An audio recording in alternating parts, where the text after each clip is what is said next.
Guys, अक्सर ऐसा बहुत बार होता है कि आप जिंदगी में अपने कुछ ऐसे फैसले ले लेते हो जो आपको लगता है कि इन द वेरी बिगिनिंग वो एकदम ज्यादा सही है।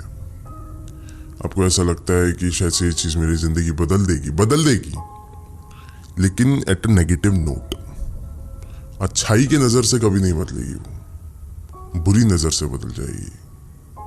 मैं ना एक पर्सनल बात भी आज इस वीडियो में बताना चाहूंगा कि हम ना अक्सर बात करते हैं, हम जो टीम मेंबर्स यहाँ पे आसपास अभी बैठे हुए हैं मेरे, हम लोग अक्सर बात करते हैं कि जब कोई भूत प्रेत आत्माओं की जब बातें होती है ना, तो हम फिर भी एक बार के लिए वीडियोस के बीच में मजाक कर लेते हैं कि चलो ठीक है, थोड़ा बहुत मजाक हो जाए।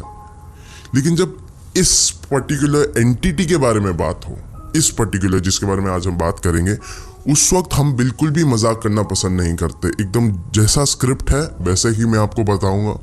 सब लोग एकदम स्ट्रिक्टली बैठे रहेंगे, बिल्कुल भी काम चोरी नहीं होगी, कुछ नहीं होगा, क्योंकि उस चीज की इज्जत करना या तो उससे ज्यादा उस चीज से खौफ करना हमारे लिए बेहद जरूरी हो जाता है, क्योंकि इस एंटिटी से ज्यादा बुरा और इस एंटिटी से ज्यादा खतरनाक कोई एंटिटी है ही नहीं।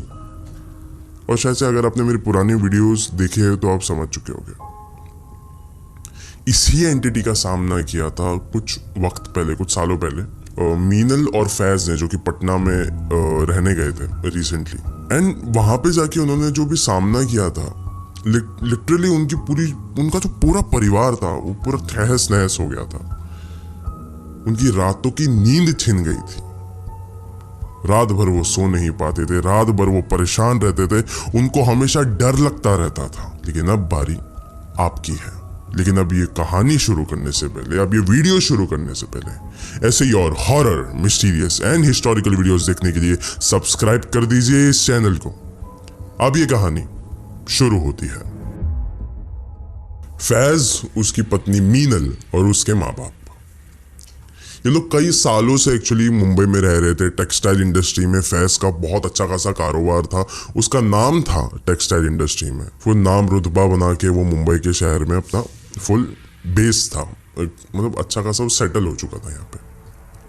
लेकिन पता नहीं क्या हुआ, ठाणे में था उसका ये जो फैक्ट्री थी, ठाणे में अचानक से उसी एक पर्टिकुलर फैक्ट्री में आग लग जाती है। और आग लग जाने के बाद उसका जो उसकी जो जिंदगी थी सब खत्म हो गई, उसका जो कारोबार सब खत्म हो गया। उसने दोबारा वापस से काम करने का शुरू किया, लेकिन उसके पास कुछ पैसे नहीं थे, कोई और ऑप्शन नहीं बच रहा था उससे लेकिन लोन मांगने का। बहुत सारे लोगों से उसने लोन मांगा, उसने अच्छा खासा नाम बनाया था इस इंडस्ट्री में, इसलिए हर किसी ने उसको लोन दे दिया।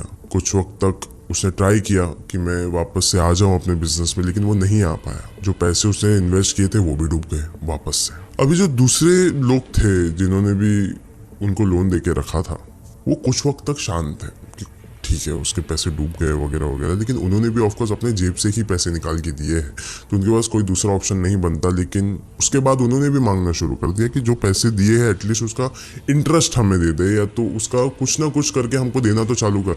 लेकिन वाकई में देखा जाए तो फैज के पास एक फूटी कौड़ी भी नहीं थी। उसने एक चीज ठान लिया था कि अभी शायद से मैं मुंबई शहर छोड़ के जाने वाला हूँ, अपने गांव पटना। सब कुछ उसने बेच दिया और वो पहुंच गया पटना अपने शहर में। गाइस, बहुत सारा सामान वो लेके गया था वहां पे, लेकिन उसके दिमाग में बस एक डाउट था कि जिस शहर में मैं सालों से रह रहा हूँ, मुंबई, उसको छोड़ के अपने बचपन के गाँव में पटना में आके रहना क्या हो पाएगा कि नहीं हो पाएगा। बचे कुछ पैसे थे बस उसके पास, वो लेकर वो पटना शहर पहुंच गया था। जैसे ही फैज पटना में पहुंचा, उसने सबसे पहले एक प्रॉपर्टी डीलर को कॉल किया और बोला कि मुझे जल्दी से जल्दी एक घर चाहिए जहां पे हम 4 लोगों की फैमिली हम लोग रह सकते, हो सकता है कि नहीं, बस आप इतना बताओ। मुझे बोला कि हाँ हो सकता है, हम दिला सकते। अभी जस्ट हमारे पास एक घर आया है, लेकिन वो जो घर है वो 4 लोगों के लायक नहीं है, रह नहीं सकते। फिर फैज ने बोला कि 4 लोग सो सकते हैं। उसने बोला हाँ बिल्कुल सो सकते हैं, लेकिन वो उस लायक नहीं है कि 4 लोग वहां पे अच्छे से रह सके। सुना मुझे कोई फर्क नहीं पड़ता, अगर ये मेरे बजट में तो मुझे चाहिए। उसने बजट वगैरह पूछा, सब चीज एकदम फिक्स थी। और वो जैसे ही घर के अंदर पहुंचा, उसे देखा पहले तो घर एकदम टूटा पुराना है। जो दीवारें थी पूरी काली पड़ चुकी थी, सड़ चुकी थी। जो फापड़ी होती है एक चूने की, वो बाहर निकल रही थी। ऐसा लग रहा था कि सालों से ये घर या तो बंद है, या तो इस घर की देखभाल नहीं करी गई है, या फिर ये घर खुद में ही ऐसा है। बट स्टिल उसने बोला मेरे पास कोई और उपाय नहीं है, मुझे चाहिए। और वहाँ का ओनर भी बहुत ज़्यादा अलग ही था। ना तो उसने रेंट की बात करी, ना तो एजेंट ने ब्रोकरेज की बात करी, ना ही डिपॉजिट मांगा। सिर्फ चाबी उठाया और उसके हाथ में दे दिया और वो वहाँ से चला गया। वो लोग वहाँ पे रहना शुरू कर दिए। एंड जो फैज़ के माँ बाप थे ना, वो बहुत ज़्यादा तरस खा रहे थे अभी फैज़ के ऊपर, क्योंकि उसको आदत नहीं थी ऐसी जगहों पे रहने की। लेकिन फिर भी वो बहुत सेक्रीफाइस कर रहा था, बहुत सेक्रीफाइस कर रहा था वो। उसकी हालत देख के किसी को भी अच्छा नहीं लग रहा था। जहाँ पे फैज़ एक समय अपना पूरा कारोबार संभाला करता था टेक्सटाइल इंडस्ट्री का, वहाँ पे अभी वो पटना के सिर्फ एक नॉर्मल से हार्डवेयर दुकान में काम कर रहा है। वो भी एज अ ओनर नहीं, as a just a side boy काम कर रहा है। वो मदद करने का काम कर रहा है। वहीं पे उसका जो परिवार था, वो लोग पटना के उसी घर में रहते थे। उसके माँ बाप दिन भर घर पे रहते थे, मीनल भी दिन भर घर पे रहती थी। एक दिन फैज़ आया और फिर मीनल ने उसको पहले ही हफ्ते एक चौंका देने वाली बात कही। मीनल ने कहा कि एक चीज बड़ी अजीब है यहाँ पे इस गली में, दिन हो, दोपहर हो, शाम हो, रात हो, हमारा जैसे ही दरवाजा खुलता है बाकी सबके दरवाजे बंद हो जाते हैं। मैं जैसे ही बाहर जाती हूँ, अगर कोई इंसान बाहर रहता भी है मेरे आसपास, तो वो भी भाग के चले जाता है। और जैसे ही मैं मुड़ के कभी भी घर के अंदर आने की कोशिश करती हूँ, मुझे ऐसा लगता है कि बाहर से कोई तो झांक के देख रहा है। और फैज़, तुम्हें भी पता है कि हम लोग ने किचन के पास जो बैल्कनी के साइड है, वहाँ पे कोई भी दरवाजा नहीं लगाया है हमने, खाली एक पतला सा पर्दा लगाया हुआ है हमने, एक पतली सी चादर। और हर वक्त ऐसा लगता है कि वहां से कोई ना कोई झांक के मुझे देख रहा है। और सिर्फ झांक के नहीं देख रहा है, वो मुझ पे हंस भी रहा है, मेरी हालत के ऊपर हंस रहा है कि शायद से हम गरीब हैं, उसके ऊपर वो हंसे जा रहा है। मुझे ये सब चीजें बिल्कुल भी नहीं अच्छी लग रही है। कुछ तो गलत हो सकता है यहाँ पे, कुछ तो आवाजें है इस घर में जो कि बिल्कुल भी सही नहीं है। ऐसी आवाजें जो हमारे मुंबई वाले घर में नहीं थी, शायद से जब हम पटना में आए थे तभी भी नहीं थी, लेकिन इस घर में आने के बाद से सब चीजें बदल गई है फैज़। फिर फैज़ ने कहा कि ऐसा नहीं हो सकता, हमारा जो घर है गली को एकदम लग के, ये हो सकता है आसपास की जो शोर शराबे की जो आवाज है वो सब कुछ हमारे घर के अंदर आ रही हो सकता है कि ये सब कुछ सिर्फ तुम्हारा एक वहम हो। फिर उसके बाद मिनल ने कहा कि फैज़, मैं बहुत अच्छे से जानती हूँ कि एक सही आवाज क्या होती है और एक भयानक आवाज क्या होती है। मैं इसमें अंतर बहुत अच्छे से जानती हूँ। अब ये एक बार की बात है जब घर पे सब लोग सोए हुए थे, आधी रात थी। मीनल और जो फैज़ थे वो एक साथ सोया करते थे ज़मीन के ऊपर, एंड एक छोटा सा बेड था जिसके ऊपर इसके माँ बाप सोया करते थे। जो मीनल थी ना, वो अभी अचानक से आधी रात में ना उसकी आंखें खुली एंड उसका ना हाथ ऐसा बस लग रहा था फैज़ की तरफ। तो उस वक्त देखा कि फैज़ वहाँ पे था नहीं। उसको लगा शायद से बाथरूम गया होगा। फिर उसकी नजरें गई किचन के उस पार, पर्दे से दिख सकता था कि वो वहाँ पे खड़ा है और किसी से बात कर रहा है। उसको भी ये थोड़ा एकदम ताज्जुब की बात लगी थी कि यहाँ पे हम लोग किसी से भी बात नहीं करते, कोई हमारा दोस्त नहीं है, कोई अड़ोस पड़ोस में ऐसे लोग नहीं है जिससे हम लोग बात करते। फिर ये इतने आधी रात को 3:30 बजे किससे बात कर रहा है। वो उठी और उसके पास गई, एकदम हल्के हल्के कदमों से जा रही थी उसके पास। उसने देखा कि फैज़ अभी भी खड़ा है, उसके फुल बॉडी मूवमेंट से लग रहा है कि कोई सामने खड़ा ही है। जैसे ही उसने पर्दा हटाया, उसने देखा कि फैज़ वहां पे अकेला खड़ा है। ये बड़ा अजीब सी बात लगी उसको। उसने फैज़ को बोला कि तुम यहाँ पे किससे बात कर, वो भी इतनी आधी रात को। फैज़ ने क्या किया रहेगा, क्या उसने कुछ बताया, क्या बोला? नहीं, सिर्फ मुस्कुराया वो और वो अंदर चला गया। मीनल इसके बारे में पूरा दिन सोचती रही अगली सुबह के बाद। उसने बोला कि फैज़ जैसे ही आएगा घर पे, उसी वक्त मैं उससे इस बारे में बात करूंगी कि वो रात में बात किससे कर रहा था। फिर फैज़ आ गया, लेकिन ये बार ना वो जल्दी आया घर पे बहुत। अक्सर वो थोड़ा लेट आया करता था, लेकिन आज थोड़ा जल्दी आ गया, शाम के करीब आ गया। उसने कहा कि मैं ना अभी सो जाता हूँ, बहुत ज़्यादा काम किया है मैंने आज, मैं आज सो जाता हूँ, थोड़ा सरवर दर्द है तो मैं सो जाता हूँ, थोड़ा सा आराम करता हूँ, ज़्यादा बेहतर रहेगा। फिर मीनल ने बोला चलो ठीक है, बाद में बात कर लेंगे। और इस बार वापस से मीनल सो रही थी और आधी रात को वापस से उसको एक आवाज़ आती है, जिसके बाद उसकी आंखें खुल जाती है। वो देखती है कि उसके बगल में उसका पति नहीं सोया है। फैज़ वहाँ पे नहीं है। उसने वापस से कहीं और उसकी नज़र नहीं गई, सिर्फ किचन के पास उसकी नज़र गई कि क्या वो बैल्कनी के बाहर है या नहीं। उसने जैसे ही देखा, बिल्कुल उसी की परछाई थी वहाँ पे, पर्दे पर उसकी परछाई नज़र आ रही थी। वो उठी, वहाँ पे गई, उसने देखा वापस से ये यहीं पे खड़ा है। फिर उसके बाद मीनल ने बोला तुम यहाँ पे क्या कर रहे हो आज वापस से? और वापस से वही होता है। उसने कहा नहीं, कुछ ऐसा फिक्र करने वाली बात नहीं है। वो वापस से मुस्कुराया और अंदर की तरफ चला गया। मीनल बहुत परेशान हो गई थी, लेकिन उसने बोला चलो अभी रात काफ़ी होगी, मैं सो जाती हूँ। फिर जैसे ही अगले सुबह वो लोग उठे, उसने सीधा उसकी जो नज़र थी वो फैज़ के चेहरे के ऊपर गई। काले काले धब्बे थे उसकी आंखों के नीचे। जो चेहरा था ऐसा लग रहा था, जो बदन था ऐसा लग रहा था वो अंदर से पूरा पिघल रहा है, गल रहा है। फुल येलोइश टाइप की हो गई थी उसकी बॉडी, पेल जिसको कहते हैं। उसने उसके माँ बाप को पूछा कि ये सब कुछ क्या हो रहा है इसके साथ। उसके माँ बाप को भी समझ में नहीं आया। फिर उसने फाइनली फैज़ को पूछा उसके उठने के बाद कि तुम ठीक तो हो ना। उसके माँ बाप भी खड़े थे वहाँ पे। फिर फैज़ ने सबके सामने कहा मैं एकदम ठीक हूँ और यहाँ पे आके बहुत ज़्यादा ठीक हूँ। अब जो चीज़ 1-2 दिन चल रही थी वो अब हर रोज़ होने लग गई थी। हर रात को होता था कि वो उसकी आंखें खुल जाती थी मीनल की। वो जैसे नज़र घुमाती थी उसको वहाँ पे फैज़ की परछाई दिख जाती थी। हर रात हो रहा था ये। है नबी, मीनल को बहुत ज़्यादा तरस आने लग गया था फैज़ के ऊपर कि ये सब कुछ क्या हो रहा है बेचारे के साथ। पहले इतना बुरा हो गया उसके साथ मुंबई में, फिर यहाँ पे आने के बाद उसका जो चेहरा है पूरा बिगड़ते जा रहा है। बदन ऐसा लग रहा है कि कोई तो अंदर से ही उसको खाए जा रहा है और आधी रात को उठ के ये कहाँ चले जाता है। तो मुझे इससे दिक्कत नहीं है कि वो आधी रात को उठ के कहीं पे जा रहा है, लेकिन वो किससे बात कर रहा है मुझे वो पता नहीं चल रहा है। मुझे इस इंसान की मदद करनी पड़ेगी। इस रात जब वो लोग सो रहे थे तो उसी वक्त मीनल ने फैज़ के हाथ में एक धागा बांध दिया और उसका जो दूसरा सिरा था वो उसने अपने हाथ में बांध दिया कि जब जैसे ही फैज़ उठेगा मीनल को पता लगेगा।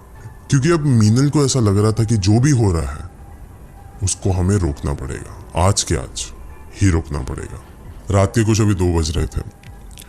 पूरा परिवार अभी गहरी नींद में सोया हुआ था एंड उसी वक्त सब चीज अभी शांत थी। कोई आवाज कहीं से भी नहीं आ रही, लेकिन अभी मिनल का हाथ थोड़ा सा ऐसा मूव हुआ, हिला थोड़ा सा। वो सिर्फ एक ही रीजन की वजह से हो सकता था, अगर फैज़ वहां से उठेगा तो।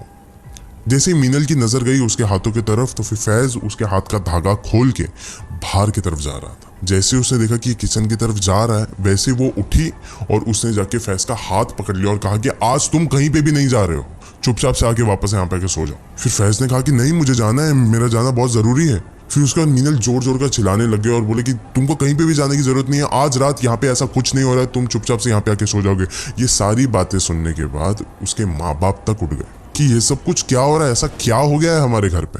फिर उसके बाद मीनल ने बताया कि हर रात को ये हो रहा है कि आधी रात को 2:30 से 3:30 बजे के बीच में जो फैज़ है वो किचन के उस पर्दे के उस तरफ खड़ा हो जाता है एंड किसी तो एक शख्स से बात करता है जो कि दिखता नहीं है।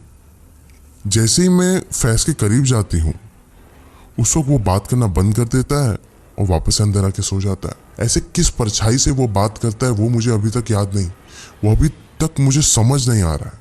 फिर उस वक्त फैज़ ने कहा नहीं अभी फ़िलहाल के लिए मेरा जाना बहुत ज़्यादा ज़रूरी है। फिर मीनल ने कहा आपसे जितना बोला जाए आप उतना कीजिए, आके चुपचाप से यहाँ पे आके सो जाइए। एंड गाइस अभी फैज़ मीनल के पास आके सो गया था। ये काफ़ी दिनों में पहली बार हो रहा था कि जब से वो लोग शिफ्ट हुए हैं वो पहली बार उस बैल्कनी में ना गया हो और अभी बस चुपचाप से मीनल के बाजू में आके सोया। बड़ा अजीब सा लग रहा था मीनल को, लेकिन मीनल अभी बहुत ज़्यादा खुश थी। लेकिन अभी एक अलग ही तरीके का जो सन्नाटा छा गया था पूरे घर पे। ऐसा लग रहा था कुछ तो गलत है, कोई तो आने वाला है। उसी वक्त एक बहुत जोर से चिल्लाने की आवाज आती है उनके घर में।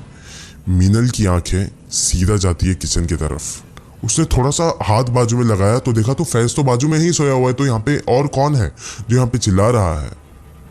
नजरें उसकी किचन की तरफ गई थी जैसे मैंने कहा, और वहां पे एक परछाई खड़ी थी, एक औरत खड़ी थी जो ना जिंदा लग रही थी ना मुर्दा लग रही थी। चेहरा उसका पूरी तरीके से बिगड़ा हुआ था, उसके बदन के अंदर से बदबू आ रही थी, चिल्ला रही थी, रो रही थी, तरस रही थी, किसी तो चीज के लिए तड़प रही थी। और वो उसी रोने धोने की आवाज में चिल्ला के कही कि फैज़ तुम आज मुझे बैल्कनी में मिलने क्यों नहीं आए? तुमको बताया था ना मैंने कि मैं तुमसे बहुत मोहब्बत करती हूँ, तुमको आना चाहिए था आज बैल्कनी में, तुम मुझे मिलने क्यों नहीं आए? और ये ऐसी बात नहीं थी कि जो सिर्फ और सिर्फ मीनल और फैज़ ने सुनी हो, फैज़ के माँ बाप ने तक सुनी थी ये वाली बात। ये जो मंजर था ये इतना ज्यादा खौफनाक मंजर था, इतना भयानक लग रहा था कि लोग वहां से भाग के चले गए आधी रात में। वो चारों के चार वहां पे सब चीजें, सारा सामान छोड़ के वहां से भाग निकले। सोचिए, सिर्फ उनके पास उनका फोन था, पैसे वैसे सब घर के अंदर छोड़ के वो लोग वहां से निकल गए, वो भी आधी रात को। अगले दिन फैज़ के पिता ने एक मौलवी को संपर्क किया और उसको एक दरगाह में लेके गए जहाँ पे वो मौलवी बैठा करते थे। पूरा परिवार था वहाँ पे फैज़ का। जैसे मौलवी ने फैज़ को देखा, उन्होंने बोल दिया आपके बेटे को देख के मुझे पता चल रहा है कि ये साधारण इंसान नहीं रहा। आप जिस घर पे रहते हो या फिर कहीं से भी कोई भी हो, आपके बेटे के पीछे एक जिन्नी है, वो दीवानी हो चुकी है इसके पीछे, वो पागल हो चुकी है, मोहब्बत में पड़ गई है इसके। एंड मैं आपको बता देता हूँ एक चीज़ कि ये जो जिन्नात जिन्नी होते हैं ये भी मोहब्बत करते हैं, प्यार करते हैं, शादी करते हैं। एंड इनसे अलग होना बहुत ज़्यादा मुश्किल होता है। इनमें भी इमोशंस होते हैं, लेकिन ये खुद आपको अलग नहीं करना चाहेंगे। इनसे अलग होना मतलब सिर्फ एक चीज़ के नज़दीक जाना, और वो है मौत। आपके बेटे के साथ ये सारी चीज़ें हो सकती हैं। मीनल ने ये सारी बातें सुनी एंड वो बहुत ज़्यादा घबरा उठी थी। वो सोच रही थी कि ये सब कुछ क्या हो गया मेरे पति के साथ। ये सब कुछ करके वो लोग बस अभी घर पे ही जा रहे थे कि उस वक्त एक नेबर मिली उनकी। उसने कहा कि आपको वो रीज़न बताती हूँ मैं कि हम लोग हमेशा दरवाज़ा क्यों बंद रखते हैं जब आपका दरवाज़ा खुला होता है। इसके लिए क्योंकि आपके घर पे ना एक जिन्नी रहती है, और वो बिल्कुल भी अच्छी नहीं, किसी को खुश नहीं देखना चाहती हो, किसी को भी खुश नहीं देखना चाहती, हमें तक नहीं। अगर वो हमें दिख जाए तो वो अगर हमारे घर की तरफ नज़र भी घुमा दे तो हमारे जो घर के पेड़ पौधे होते हैं वो तक मुरझा जाए। वो इतनी ज़्यादा मनहूस है, इतनी ज़्यादा खतरनाक है। और वो चीज़ के साथ तो आप उस घर पे रहते हो। मैं आपको एक बात बताती हूँ मीनल, आपके यहाँ पे आने से पहले यहाँ पे एक परिवार रहा करता था, उसके भी पति के पीछे ये जिन्नी दीवानी हो गई थी। लेकिन एक दिन आता है और वो जो आदमी था फिर उसने इसी घर में आत्महत्या कर दी थी, अपनी आपकी जान दे दी थी। और तुमको पता है ये सारी चीज़ें कब हुई? आपके इस घर पे शिफ्ट होने के एक दिन पहले। आपके इस घर पे शिफ्ट होने के एक दिन पहले यहाँ पे उस इंसान की मौत हुई थी, और उसके अगले दिन ही आप लोग यहाँ पे शिफ्ट हो गए। और वो लोग भी वो लोग घर छोड़ के चले गए थे आधी रात को, जैसे कि आप लोग भागे थे आधी रात को। जब मीनल को ये सारी बातें पता चली कि अब वो जिन्नी इसको नहीं छोड़ने वाली है फैज़ को, तो उसने भी ये फैसला कर दिया था कि अगर वो नहीं छोड़ रही है तो फिर भी मैं इसका साथ नहीं छोड़ूंगी, मैं इसके साथ ही रहूंगी।